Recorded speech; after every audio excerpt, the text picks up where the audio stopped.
Hello সবাইকে, good morning. আজকে আবারও একটি নতুন দিন শুরু করছি তোমাদেরকে সঙ্গে নিয়ে। আশা করছি তোমরা সকলে খুব ভালো আছো আর আমরাও বেশ ভালো আছি। আজকে বারটা ছিল শনিবার আর এখন ঘড়িতে বেজে গেছে সকাল 7টা। তো প্রত্যেক দিনের মতো আজকেও হচ্ছে সকালে রান্না বান্না করতে হবে, তার জন্য আর কি ফ্রেশ হয়ে নিলাম আর এখন যাব হচ্ছে রান্নাঘরে। তো অনেক দিন বাদে আজকে একটু ইচ্ছে হলো শাড়ি পরতে। শাড়ি পরতে তো ভালোই লাগে, তবে গরমের জন্য জানো তো পরতে পারি না। তো আজকে আমার একটু সকালের দিকে ঠান্ডা ঠান্ডা মনে হচ্ছিল, তো সেই কারণেই হচ্ছে একটা শাড়ি নিয়ে এই যে পরে নিলাম। আর এখন ওই যে বললাম রান্না শুরু করতে হবে। তো ফার্স্টেই এসে কি করি, রান্নাঘরের জানলাটা খুলে দিই, যেটা তো শীতের সময় করতেই হয় না। জানলা খোলা না খোলায় কোনো অসুবিধা হয় না, তবে গরমের সময় এলে না মনে হয় আগে জানলাটা খুলি, তারপরে হচ্ছে রান্না বান্না করব। আর সেই কারণেই জানলাটা যেহেতু সাইডে রয়েছে, তো চিমনি চললেও না মাঝে মধ্যে জানলাটা খুলে রাখা যায়। শুধুমাত্র যখন একটু ফোড়ন দিই বা মাছ টাছ ভাজি তখন হচ্ছে জানলাটাকে বন্ধ করি। তাছাড়া গরমের দিনে বেশিরভাগ সময় জানলাটা খোলাই রাখি। তো তারপরে ওদিকে ভাত আর ডাল বসিয়ে দিয়েছি। আর এই যে আজকে একটু শর্টকাটেই রান্না বান্না করব। প্রত্যেক দিন জানো তো একই রকমভাবে বিভিন্ন পদ রান্না করতে ভালোও লাগে না। তো আজকে ভাবছি একটুখানি আলু সেদ্ধ দেবো আর তার সঙ্গে একটুখানি বেগুন ভাজা করব। আর ডালের জন্য একটু আমও কেটে নিচ্ছি। তো আমার গত ভিডিওতে পূজা লিখেছে যে খুব সুন্দর ব্লগ, শাড়িগুলো খুব সুন্দর হয়েছে।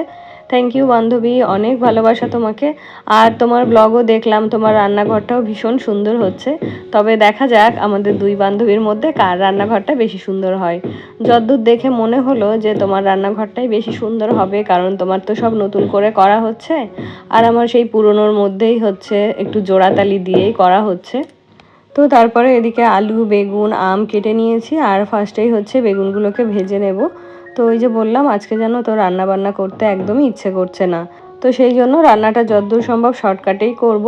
তো এদিকে আলুগুলো সেদ্ধ হতে দিয়ে দিলাম ভাতের মধ্যে, আর এদিকে হচ্ছে এই যে বেগুনটা ভাজা করে নেব। তো তারপরে এই যে কড়াইটা তোমাদেরকে বলছিলাম না যে গতকালকে খুব ভালো করে ওটাকে মাজা হয়েছে। ভালো করে বলতে জানো তো পরিশ্রম কিছুই হয়নি, শুধুমাত্র লাস্টে একটুখানি লেবু দিয়েছিলাম বলে কড়াইটা এত সুন্দর ঝকঝক করছে। তো সেই কারণে জানো তো কড়াইটাতে রান্নাই করতে ইচ্ছে করছে না, তবে না করলেও তো হবে না, তো সেই কারণেই আর কি এই কড়াইটাতে বেগুনগুলোকে ভাজা করে নিলাম। তো এই যে বেগুন ভাজা তো হয়ে গেল, আর কিছু বাটা মাছ রুই মাছ ওগুলো বের করে রেখেছি। তো ওগুলোকে হচ্ছে ভাজা করে নেব, কিছুটা হাজব্যান্ডকে মাছ ভাজা দিয়ে দেবো আর কিছুটা দিয়ে মাছের ঝোল করে নেব। আর ডালটা তো আগেই সেদ্ধ হয়ে গেছিলো, তো ওই ডালটাকে ফোড়ন দিয়ে এখন হাজব্যান্ডকে খাবারটা ধরে দেবো। আর তারপরে আমার গত ভিডিওতে আরও কমেন্ট করেছিল ভারতী দিদিভাই, তো দিদিভাই লিখেছে খুব ভালো লাগলো আজকের ভিডিওটা বোন, তোমার সোফার কাভার পরিয়ে আরও সুন্দর লাগছে, ভালো হয়েছে সব শাড়ি প্যান্ট জামার সিটগুলো, অনেক অনেক ভালোবাসা রইল বোন। থ্যাংক ইউ দিদিভাই, তুমিও আমার ভালোবাসা নিও। তো তারপরে দেখো এদিকে মাছগুলোকে ভাজতে বসিয়ে দিয়েছি আর এখন এই যে কয়েকটা আম কেটে নেব। ওই যে তোমাদেরকে বলছিলাম যে এখন গরমের সময় তো আম জানো তো মানে যখন যেটা পেকে যাচ্ছে যদি না কেটে খেয়ে নিই তখন হচ্ছে এটা নষ্ট হয়ে যায়। তো সকালবেলা দেখলাম যে এইগুলোই আছে কাটার মতো, তো সব কটাকেই আর কি কেটে নিচ্ছি। তো যতটুকু খাওয়া হয় খেয়ে নেব আর বাকিটা ফ্রিজে রেখে দেবো। তো এদিকে হাজব্যান্ডকে তো আগেই খাবারটা ধরে দিয়ে এসেছিলাম আর এখন আমগুলোকেও দিয়ে দিলাম। আর এখান থেকে কিছু মাছ ভাজা ওকে দিয়ে এসেছি। তো আমাদের জন্য আজকে বাটা মাছ করব আর ছেলের জন্য একটুখানি এই যে কাতলা মাছ ছিল, তো এগুলোই রান্না করে নেব। আর আজকের মাছের ঝোলটা করব আলু দিয়ে আর পেঁপে দিয়ে। তো বেশ অনেক বছর বাদেই বলতে গেলে আলু দিয়ে পেঁপে দিয়ে মাছের ঝোল করছি। আগে যখন আমার ছেলে ছোট ছিল, যখন নতুন নতুন সলিড খাওয়া শিখলো, তখন হচ্ছে ওর জন্য কখনো আলু পেঁপে দিয়ে ঝোল বা কখনো হচ্ছে আলু কাঁচকলা দিয়ে ঝোল, তো এই ধরনের মানে তরকারি ওর জন্য অল্টারনেটিভলি রান্না করে দিতাম। সেই সঙ্গে ওর মধ্যে কিছু গোটা লঙ্কাও দিয়ে দিতাম। তো এই একসঙ্গে করেই হচ্ছে আমাদের তরকারিটা করে নিয়ে ওইভাবেই আর কি খেয়ে নিতাম। তো ওই যে বললাম বেশ কয়েকদিন বাদে মানে বেশ কয়েক মাস বলতে পারো বছর বলতে পারো ওই আলু দিয়ে পেঁপে দিয়ে মাছের ঝোলটা করছি। খেতে তো ভালোই লাগে, তবে একটু ওই পেঁপের ঝোল যেহেতু পাতলা পাতলাই হয় তরকারিটা দেখতে। তো ওইদিকে মাছের ঝোলটা হতে বসিয়ে দিলাম আর এদিকে ওই যে আম কাটা হয়েছে, তাই সকাল সকাল ভাবছি একটু আম দিয়ে চিড়ে দিয়ে আর দই দিয়ে খেয়ে নেব। তো এই যে আমার তোমাদেরকে তো আগেই বলেছি এই খাবারটা আমার ভীষণ প্রিয়। তো যতদিন আম থাকবে ততদিন কিন্তু এই খাবারটাও আমার চলতে থাকবে। মাঝে মধ্যে দু একদিন এদিক সেদিক হতে পারে, তবে আমার এটা খেতে খুব ভালো লাগে। আমি এই আম চিড়ে দই দিয়েও যেমন খেতে ভালোবাসি, তেমনি আম দুধ ভাত খেতেও ভীষণ ভালোবাসি। তো তারপরে এদিকে দেখো ওই পেঁপেগুলো সেদ্ধ হয়ে এসেছে, তারপরে ভেজে রাখা মাছগুলোকে দিয়ে দিয়ে ফার্স্টে একটু জিরে ভেজে তুলে রেখেছিলাম, তো ওটাকে ক্র্যাশ করে দিয়ে দিলাম।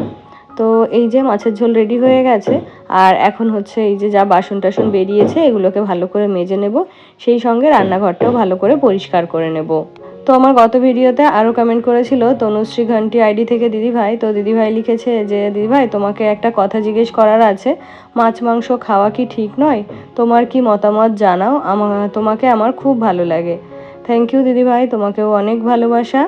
আর তুমি তো শুধু আমার মতামত জানতে চেয়েছো যে মাছ মাংস খাওয়া ঠিক কি ঠিক নয়, তো আমি আজকে আমার মতামতই তোমার সাথে শেয়ার করছি। তো কি বলতো, আমার জন্মের পর থেকে যেহেতু আমরা বাবা মাকে বা আমাদের বাড়ির সবাইকে আমিষ খেতে দেখেছি, আমিষ রান্নাবান্না হতো, আমিষ খাওয়া দাওয়া হতো। আবার আমার বাবা মা বা ঠাম্মা ঠাকুরদা তারাও কিন্তু তাদের পূর্বপুরুষের থেকেই আর কি, মানে পূর্বপুরুষরা খেতেন বলেই আর কি মাছ মাংসতে তারা অভ্যস্ত হয়েছেন। তো সেই কারণে আমরা যেহেতু ওই টেস্টের সাথে অভ্যস্ত হয়ে গেছি, তো এখন চাইলেও কিন্তু সেই খাবারটা আমরা ছাড়তে পারবো না। আর কি বলতো, আমরা যেহেতু এই মাছ মাংস ডিম বা এই আমিষ খাবার থেকে যেহেতু বিভিন্ন টাইপের প্রোটিন ভিটামিন এগুলো পেয়ে থাকি, তো সেই কারণেই হচ্ছে আমাদের এগুলো তো আমাদের শরীরের জন্য ভীষণভাবে দরকার। আর সেই কারণে আমাদের শরীরটাকে সুস্থ রাখার জন্য, ভালো রাখার জন্য এগুলো আমাদের ভীষণভাবে দরকার। তবে কি জানো তো, আমরা যদি আমিষ খাবার না খেয়ে বা নিরামিষ খাবার থেকে এই ধরনের প্রোটিন ভিটামিনগুলো পেয়ে থাকি, তাহলে আমার মনে হয় না খুব একটা অসুবিধা হয়। আর যেটা হলো মেন সমস্যা, সেটা হলো আমাদের টেস্ট। তো যারা আমিষ খাবার খেয়ে অভ্যস্ত তাদের কিন্তু কখনোই ওই একঘেয়ে নিরামিষ খাবার খেতে ভালো লাগবে না। তো এটা সম্পূর্ণ হচ্ছে যার যার ব্যক্তিগত ব্যাপার, কে নিরামিষ খাবার খাবে বা কে আমিষ খাবার খাবে। তবে আমার জানো তো নিরামিষ খাবারের থেকে আমিষ খাবারটাই বেশি পছন্দ হয়, আর আমি সেই জন্য ওটা খাইও। আর সবশেষে বলবো যে আমাদের শরীরটাকে সুস্থ রাখতে হবে, সেটা আমিষ খাবার খেয়েই হোক আর নিরামিষ খাবার খেয়েই হোক। আর আমার গত ভিডিওতে আরও কমেন্ট করেছিল ঝুমা দিদিভাই। তো দিদিভাই লিখেছে খুব সুন্দর হয়েছে ভিডিওটা। থ্যাংক ইউ দিদিভাই, অনেক ভালোবাসা রইল তোমার জন্য। তো তারপরে দেখো, তোমাদের সাথে কথা বলতে বলতে এদিকে কিন্তু আমার বাসন ধোয়া, রান্নাঘর পরিষ্কার করা সবই হয়ে গেছে। আর এই যে ওভেনের যে ঝিকগুলো ছিল এগুলোকে হচ্ছে এখন ভালো করে মেজে নেব। তো ওই যে বলছিলাম না, যে প্রতিদিন রান্নার শেষে যদি রান্নাঘরটা খুব ভালোভাবে পরিষ্কার করে নেওয়া যায়, তাহলে ওই মান্থলি ক্লিনিং বা উইকলি ক্লিনিংয়ের প্রয়োজনই হয় না, বা হলেও খুব পরিশ্রম হয় না। তো তারপরে এদিকে দেখো সব কিছুই এখন পরিষ্কার হয়ে গেছে, শুধুমাত্র সিঙ্কটা বাকি ছিল। তো এটাকেও এখন ভালো করে মেজে নেব। আর জানো তো আজকে বিকালে একটা জায়গায় যাওয়ার আছে। যদিও আজকে শনিবার ছিল, কাজটা আমার করা ঠিক হয়নি, তবে এই শনিবার দিন বিকালে আমি সেই কাজটা করে নিয়েছিলাম। আর কি জানো তো, এখনো পর্যন্ত আমি জানি না যে আজকে ওই কাজটা করব বা ওই কাজটা করার জন্য আমাকে ওখানে যেতে হবে। তো এই যে সংসারের কাজকর্মগুলো প্রত্যেক দিনের মতো গুছিয়ে নিচ্ছি। স্নান খাওয়া দাওয়া হবে, পুজো হবে, তারপরে যখন দুপুরবেলা স্নান খাওয়া দাওয়া করে হচ্ছে শুতে যাই, তখনই হাজব্যান্ডকে আর কি ফোন করে বলি যে আমার এটা না খুব ইচ্ছে করছে, এটা কি আমি করতে পারি? তো হাজব্যান্ড বলল হ্যাঁ করে নাও। তো আমাদের হাতে আজকের দিনটাই সময় ছিল, কারণ সোমবার থেকে যেহেতু আমাদের রান্নাঘরের কাজ শুরু হবে, আর ওই যারা কাজ করবে তারা ওই সকাল 9টা থেকে এদিকে সন্ধ্যা 6:30 7টা পর্যন্ত কাজ করবে। আবার আগামীকাল হচ্ছে আমাদের ওই ইনভিটেশন আছে, মানে আমার ওই মেসো শ্বশুর বাড়িতে অনুষ্ঠান রয়েছে, তো সেখানে যেতে হবে। তো সেই জন্য আজকে যদি কাজটা না করি, তাহলে দেখা গেল আমরা ঘুরতে যাওয়ার আগে আমার এই কাজটা করাই হলো না। তো সেই কারণেই হচ্ছে আজকে বিকালবেলা গেছিলাম। তো কোথায় গেছিলাম, কি করেছি সবটাই তোমাদের সাথে শেয়ার করব। আগে হচ্ছে কাজগুলোকে গুছিয়ে নিই। তো ওই যে পড়ার ঘরটাকে গুছিয়ে ছেলেকে কিন্তু সকালবেলা কিছুক্ষণ বই পড়িয়ে নিয়েছি, তারপরে ওকে খাইয়ে দিয়েছি, ও বাইরে বেরিয়ে গেছে খেলতে।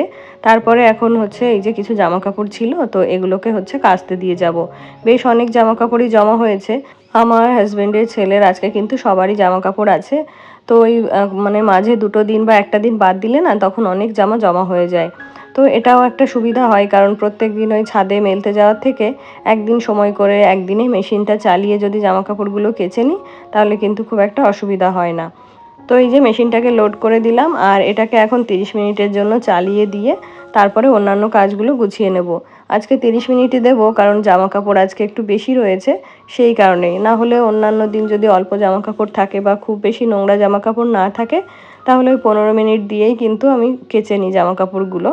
তো ওদিকে জামা কাপড়গুলো কাচা হতে হতে এদিকে আমার বেডরুমটাকেও গুছিয়ে নেব। তো এই যে এখন যেন রোদের এতটাই তাপ যে জানলাগুলো একদমই খোলা যায় না, আর খুললেই ওই যে ঘরটা গরম হয়ে যায়, তো সেই কারণে জানলা টালনা আমি খুলিই না। তো তারপরে জামা কাপড়গুলো কাচা হয়ে গেলে এই যে এগুলোকে নিয়ে চলে এলাম ছাদে। এগুলোকে এখন মেলে দিয়ে যাব।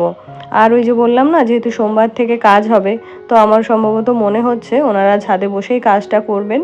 আর ঘরে তো রান্নাঘর সব ব্লক হয়ে থাকবে। তো এই কদিন জানি না কিভাবে ভিডিও শ্যুট করব বা কিভাবে সমস্ত কাজকর্ম করব, তো সেটা ভেবেই মানে খুব খারাপ লাগছে। তবে এটা ভেবেও ভালো লাগছে যে সবশেষে আমার রান্নাঘরটা তো সুন্দর করে মানে গুছিয়ে নিতে পারবো। তো সেই জন্যই আর কি কাজগুলোকে করানো। তো তারপরে দেখো এদিকে সব জামা কাপড়গুলো মেলা হয়ে গেছে। আর ছাদে যতটুকু স্পেস ছিল জামা কাপড় মেলার জন্য সবটাই ভরে গেছে। তবুও কিছু টুকটাক ছোটোখাটো মানে রুমাল, আমার ছেলের জামা কাপড় রয়েছে, তো সেগুলোকে ঘরে নিয়ে গিয়ে ঘরেই মেলে দেবো।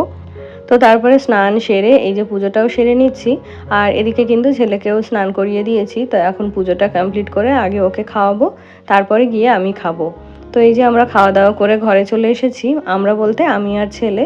তো ওর জন্য একটা জুতো অর্ডার করা হয়েছে। এদিকে হাজব্যান্ডেরও জুতো এসেছিল, তবে না ওরটা ও পরে চলে গেছে, মানে অফিস যায় যেহেতু, তো সেই জন্য নতুন কিছু এলে ও আর ওয়েট করে না, সঙ্গে সঙ্গে পরে নেয়। তো আমারটা তো তোমাদেরকে আগেই দেখিয়েছি, আর এটা হচ্ছে আমার ছেলের জন্য নিয়েছি।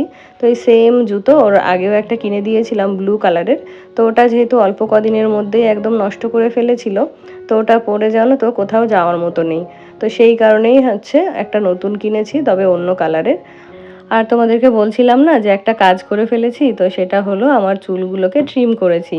তো ইমপারফেক্ট যেটুকু ছিল, মানে আমার চুলের ডগা ফাটা বা ডগা কুঁকড়ে যাওয়া, তো সেইটুকু তো কেটে ফেলে দেওয়া হয়েছে। তাছাড়া চুলে একটা ট্রিটমেন্ট করিয়েছি, যেহেতু সামনেই আমাদের বেড়াতে যাওয়া রয়েছে। আজকে তবে এখানেই শেষ করছি, দেখা হচ্ছে নেক্সট ব্লগে। টাটা।